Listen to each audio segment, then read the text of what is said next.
मार्च मासरे खरार प्रकोप बढ़ुछि तापमात्रा बढ़िबा परे चिंतारे अंचलवासी। मार्च मासरु तापमात्रा 40 डिग्री छुईलाणी। ताती गत किछि दिन हेला राज्य रे तापमात्रा हु हु होई बढ़िबाकु लागिछि।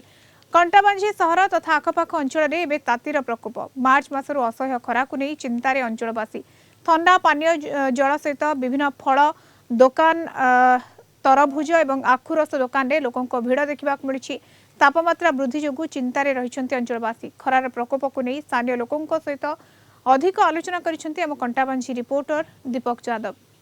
बढ़ुची पारद बढ़ुची ताती मार्च मास आरंभ एबे तापमात्रा 40 डिग्री उपरे खरार प्रकोप को नहीं सारा अंचल रे चर्चा चली।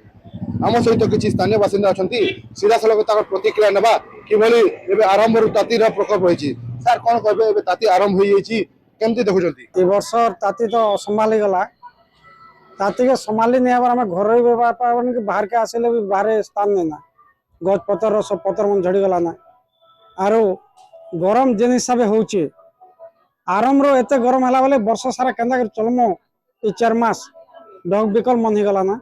आज तो असंभाल खरा हो जेहेतु मुझे टिटलागढ़ भी बंगमुंडा तक आस बहुत खरा है बाटर बहुत जगह अटक आसवाक पड़ा निहाती भाव में खरा के देखिक जीवार कथा ट्रावेल करवार कथा और बहुत खरा हो कौन कहे खरा चलित वर्ष कि लगुच केमती प्रभाव रही खरार केमती बढ़ी तापमात्रा देखो अन्य वर्ष अपेक्षा मार्च प्रबल ताती घर बाहर असंभाल हो मुंडे जदि आम कौन कैप कि पानी बोतल न पीले से पाटी सुखी जाऊँच प्रबल खरा जनजीवन अस्तव्यस्त हो लोके बाहर असमर्थ